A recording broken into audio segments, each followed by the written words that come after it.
अस्सलाम वालेकुम। Chapter number 14 current electricity का जो आज टॉपिक हम डिस्कस करने वाले हैं उसका नाम है कंडक्टर। तो हम सबसे पहले कंडक्टर जो है इसको डिफाइन करेंगे, उसके बाद कुछ एग्जांपल और उसके बाद हम करेंगे flow of electric current through conductor जो है वो कैसे होता है इसकी बात करेंगे। और देन हम बात करेंगे increase of resistance of conductor with increase in temperature.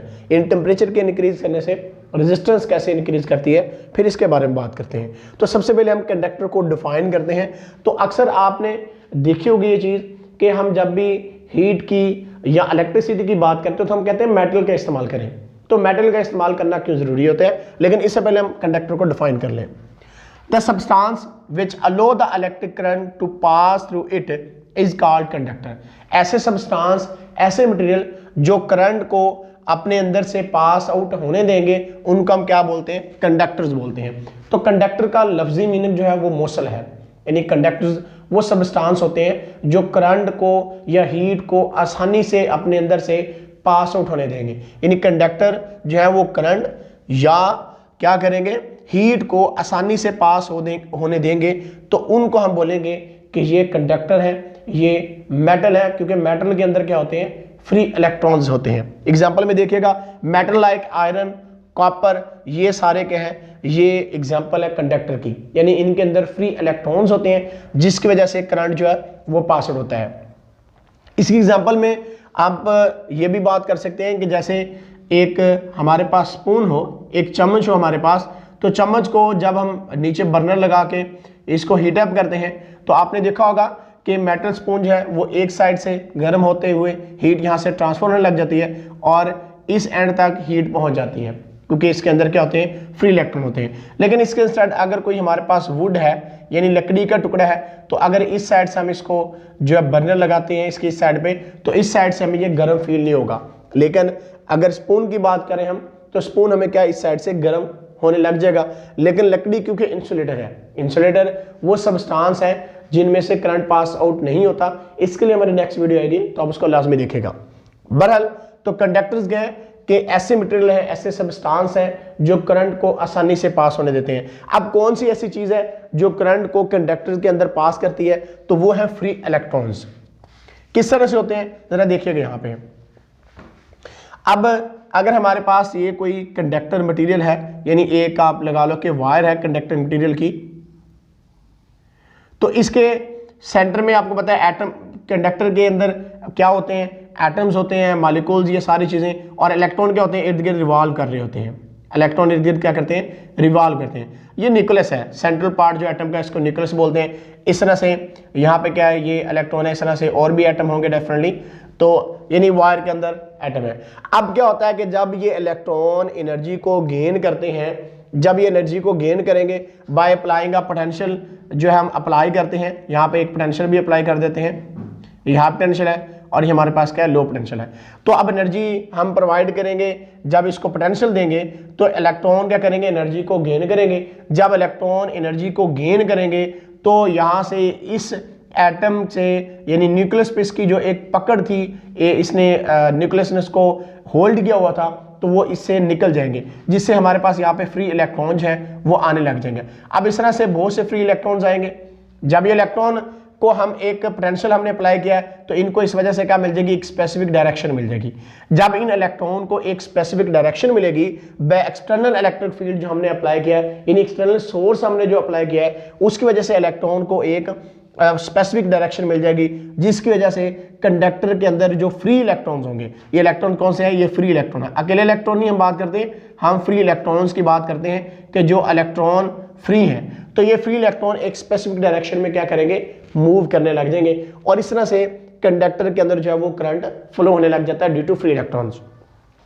अब जब हमने पोटेंशियल अप्लाई किया तो बाय ओहम लॉ हम जानते हैं पोटेंशियल डायरेक्टली प्रोपोर्शनल क्या होता है, आई के होता है, इन्हीं करंट के डायरेक्टली प्रोपोर्शनल होता है। जितना करंट इंक्रीज करते हैं उतना पोटेंशियल बढ़ता जाता है, या जितना potential difference between the two end of a conductor ज्यादा होता है उतना करंट ज्यादा होता है, क्योंकि करंट फ्लो ही ड्यू टू पोटेंशियल डिफरेंस होता है। अगर पोटेंशियल डिफरेंस नहीं होगा तो करंट फ्लो नहीं होगा।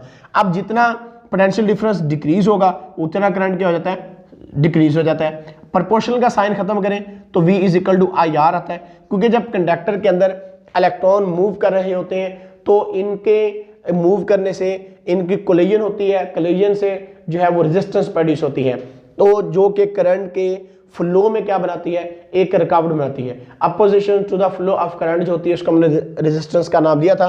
तो इस पे कौन सी चीज इलेक्ट्रॉन पे काबू पाएगी, इलेक्ट्रॉन की जो रेजिस्टेंस है इस पे जो पोटेंशियल हमने अप्लाई किया है वो इन इलेक्ट्रॉन्स पे काबू पाएगा और फिर इलेक्ट्रॉन को एक स्पेसिफिक डायरेक्शन में मूव करवाएगा।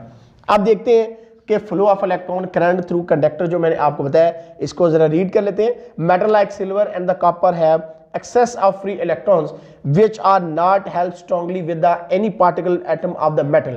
यानी सिल्वर की अगर कॉपर की बात करें, ये अच्छे कंडक्टर मटेरियल है, ये इनके अंदर क्या होते हैं, बहुत से फ्री इलेक्ट्रॉन्स होते हैं और फ्री इलेक्ट्रॉन जो होते हैं वो उनकी न्यूक्लियस के साथ जो एक पकड़ की कुव्वत होती है वो इतनी ज्यादा जो स्ट्रॉन्ग नहीं होती, तो जिस वजह से हम इन फ्री इलेक्ट्रॉन्स को क्या करेंगे, these free electrons move randomly in all direction inside metal. अब ये इलेक्ट्रॉन जो होंगे वो मेटल के अंदर फ्री मूव कर सकते हैं, इधर उधर जिधर मर्जी जा सकते हैं। जैसे देखें ये अगर हमारे पास एक वायर है तो इसके अंदर फ्री इलेक्ट्रॉन्स होते हैं, जितने इलेक्ट्रॉन इधर को मूव कर रहे हैं उतने इलेक्ट्रॉन इधर को मूव कर रहे हैं, तो नेट रिजल्ट हमारे पास क्या होता है, जीरो होता है।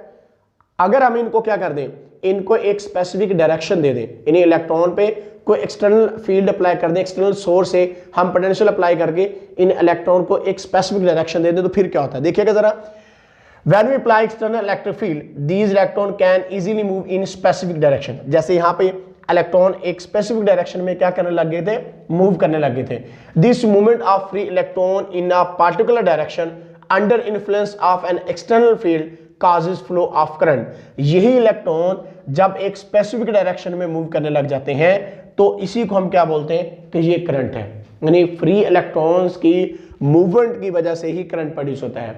यानी हम कहते हैं कि करंट जो है वो rate of flow of charges है, यानी इलेक्ट्रॉन के फ्लो को हम क्या बोलते हैं कि हमारे पास इलेक्ट्रॉनिक करंट आता है। इलेक्ट्रॉन की एक स्पेसिफिक डायरेक्शन में जो मूवमेंट है उसको हम क्या बोलते हैं कि करंट का नाम देते हैं। और ये किस वजह से होता है, इन्फ्लुएंस ऑफ एक्सटर्नल फील्ड जो हमने यहाँ पे बैटरी सोर्स लगाया हुआ है जिससे हम इनको एक स्पेसिफिक डायरेक्शन में मूव करवा लेते हैं। अब बात करते हैं increase of resistance of conductor with increase in temperature. अब टेम्परेचर जो है वो जितना ज्यादा इंक्रीज करते हैं उतनी रेजिस्टेंस जो है वो इंक्रीज करती है। आप ये कह सकते हो कि टेम्परेचर जो है वो रेजिस्टेंस के क्या है, डायरेक्टली प्रोपोर्शनल है। जितना ज्यादा टेम्परेचर बढ़ेगा उतनी ज्यादा रेजिस्टेंस बढ़ेगी, जितना टेम्परेचर कम होगा उतनी रेजिस्टेंस क्या हो जाती है, कम हो जाती है। अब resistance of a conductor increase with increase of temperature. Resistance conductor की जो होती है वो टेम्परेचर के बढ़ने से क्या हो जाती है, टेम्परेचर के बढ़ने से बढ़ जाती है। क्यों बढ़ जाती है, बिकॉज जब टेम्परेचर बढ़ता है तो इलेक्ट्रॉन क्या होते हैं, इलेक्ट्रॉन एक दूसरे के साथ तेजी के साथ क्या करते हैं, टकराव होता है, उनका कोलिजन होती है। तो कोलिजन की वजह से क्या होता है, रेजिस्टेंस प्रोड्यूस होती है। अब जब रेजिस्टेंस प्रोड्यूस हो जाएगी तो वो opposition to the flow of current होगी, यानी करंट के बहाव में क्या बनाती है, रुकावट बनाती है।